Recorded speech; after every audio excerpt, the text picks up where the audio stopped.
IELTS Writing, Academic Writing Task 2, Tips and Strategies, Part 3.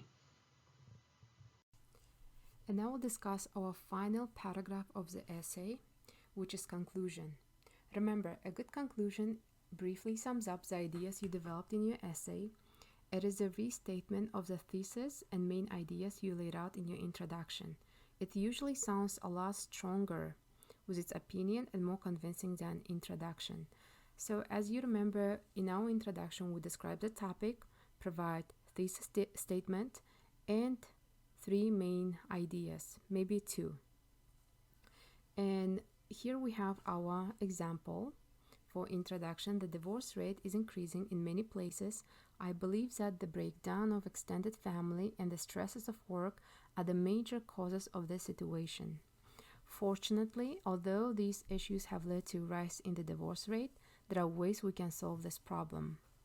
And as you remember, conclusion restates what we had in our introduction, and I have the following sentences. There are a lot of demands in modern lives that place stress on marriage and lead to divorce. However, people can choose to make changes to their lifestyles that can result in a better, stronger marriage. And total count of words 36 in my conclusion. But as you can see, my first sentence kind of paraphrases what I had in introduction, but also in my second sentence, I provide kind of a solution or my own opinion how this problem can be solved. So conclusion can be written differently, but it's just a restatement of your introduction using different words and kind of finalizing your ideas, what you discussed in your body paragraphs. And that's our conclusion part. And here we have our final step 3. It's a revising your essay. I provided for you a link so you can follow and understand the requirements and what you need to do in order to attain a high score. Anyway, so here we have a brief summary of the things you need to keep in mind in order to receive a high score on the writing task 2. First of all, it's addressing the task. When you address a task, you mention your thesis statement and main ideas. As you remember, your thesis statement tells what type of essay you have, and main ideas mention specific reasons that you are going to discuss in your body paragraph. Coherence. Coherence means that every body paragraph you have begins with a main idea or specific reason. Then supporting details. Every reason you provide, you have to support it with a good example or explain it and give more details about it. Next one, we have cohesion. So here we have, as you see, introduction, conclusion. So that basically means that your conclusion restates your introduction that we discussed earlier.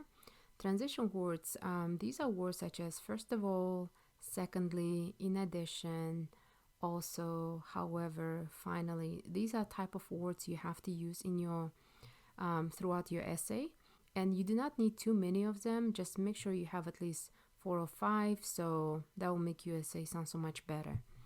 And the next part is our lexical resource.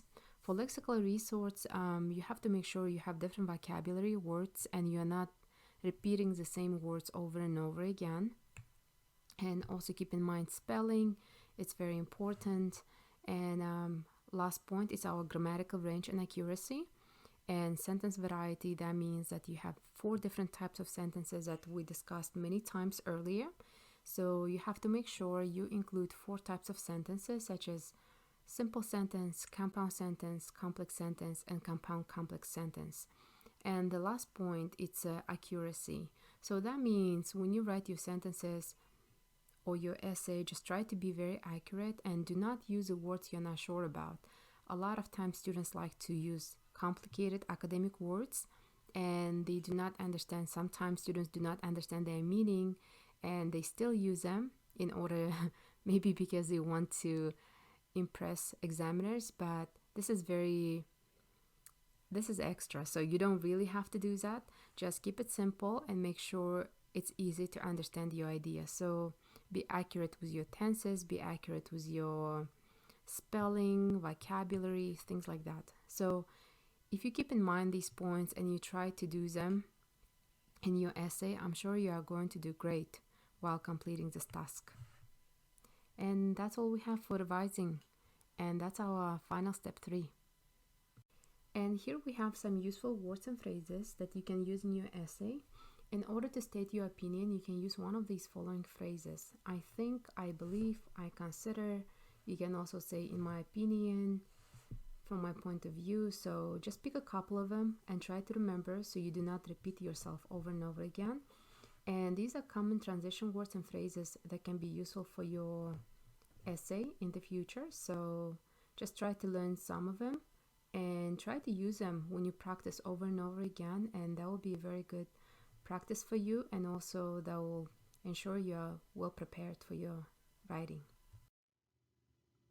And now we are going to review our recap to the writing task 2 and things you should remember.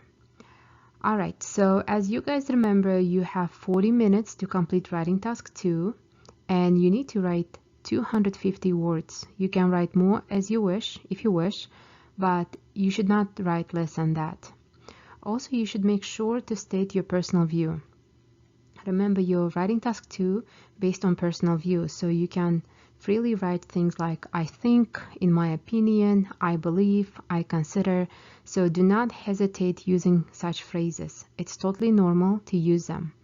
And that's the difference we have between writing task 2 and academic task 1, as you remember.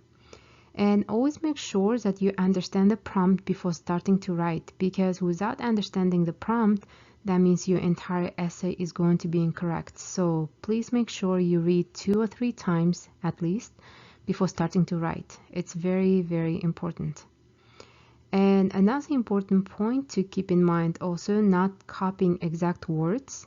Instead, paraphrase the words you have in the task with synonyms. And begin each paragraph with the main idea. So when you begin each paragraph with the main idea, you're introducing your topic and you are preparing the reader to read the entire paragraphs you have. So without knowing that, it's going to be very confusing. So keep that in mind. Always introduce your main idea in every body paragraph.